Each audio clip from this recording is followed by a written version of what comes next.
Hey guys, Cameron with CBM Reviews here, and I'm here to give you the review for the newest comic book movie that was released. Yeah, theaters are closed, but Netflix released a new movie called The Old Guard. The Old Guard is a comic book that was written by Greg Rucka, who also did the screenplay for this movie. It was directed by Gina Prince Blythewood, and it stars Charlize Theron as Andy, who is the main character, but it also stars Kiki Lane, Matthias Schoenaerts, Marwan Kenzari, and Luca Marinelli. And it also features Chiwetel Ejiofor. So I'm going to get into the plot without spoiling anything, tell you the things that I liked, the things that I didn't, and get with my score. So buckle up, kids. Before I get into anything, I want to thank you very much for clicking on this video. It means a whole lot to me. If you do me a favor and click that thumbs up button down there, it raises the visibility of this video and also my channel. If you're a fan of this sort of thing, comic book movie reviews or TV reviews, click that subscribe button. And last but certainly not least, if you want to know as soon as I put anything up on this channel, hit that notification bell. You'll know as soon as I post. So as I said, The Old Guard was based on a comic book from Image Comics. It was originally made by Greg Rucka, and it tells of a group of soldiers, a very small group of soldiers that have a very uncanny gift, and this uncanny gift is immortality.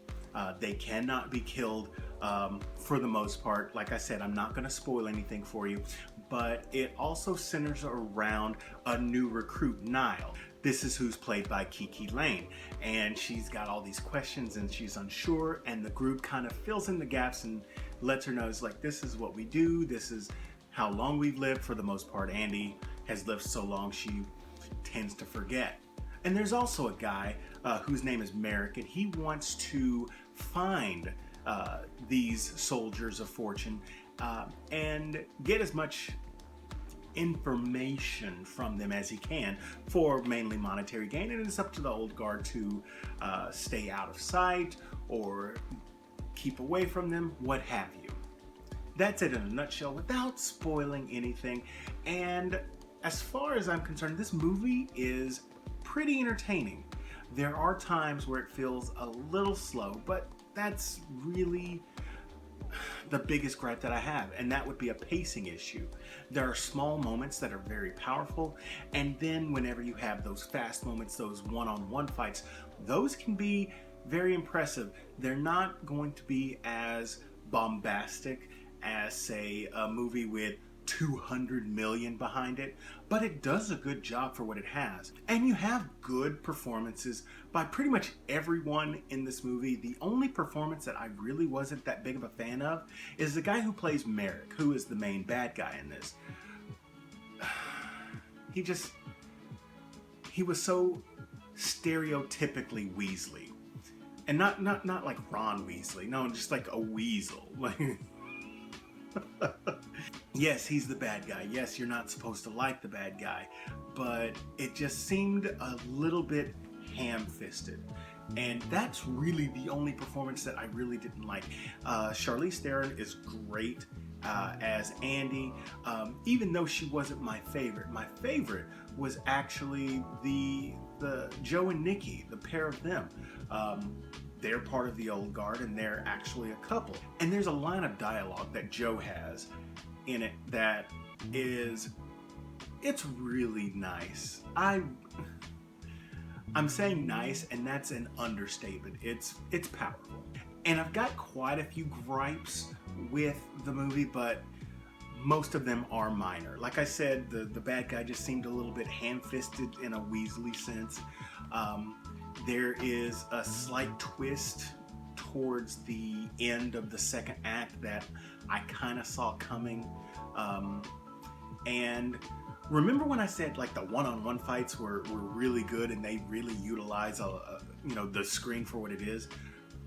Whenever it's multiple people, whenever it's the four of them versus like an army, there's a lot of shaky cam and quick cuts, and it wasn't my favorite thing. You still can kind of make out what's going on, but when you're going from one person to one person to one person, it really can disorient you slightly. Also, and this, I'm gonna put this under the gripes, but it's really just me saying that it has that trope where the good guys don't miss. It's like they are the best marksmen in the entire world. Now, they've had centuries to perfect their aim and the like, but still, it wouldn't be amiss to say, hey, they're still human, they can miss a shot every now and then. I mean, it's not a bad movie, and I'm not painting it out to have major flaws. Gina did a really good job directing, and it really helps that Greg Rucka came on to do the screenplay, so you can actually say that it not only borrows from the source material well, but it has the same soul. So this movie, while it's not perfect, what movie is, it's still enjoyable. It's just a shade under 2 hours, and if I had to give it a grade, it'd be a solid 75. Like, it's not going to be the most spectacular thing out there, but it's also not bad. I'm also not going to say that it surprised me with how good it was. I expected it to be decent. Maybe I wanted a little bit more pizzazz. The color palette to this movie is quite dull, but it doesn't have to be bright. And then there are other tropes that I have with the ending, like, where are the cops? Where are the police? Where are people? But that's, you know, once again, I'm nitpicking. It's a fun movie. Not really kid friendly, it's rated R, but if you want to get your spouse together and watch something that's new because we're all still in this quarantine, you can catch The Old Guard. You're gonna have a pretty good time. So that's my review of The Five Wolverines. So that's my review of The Old Guard. Let me know what you thought about it in the comment section down below. You enjoyed this video, hit that like button, and if you're new here, subscribe to the channel. Share this with your friends. And as always, this is Cameron with CB Reviews. We'll see you next time.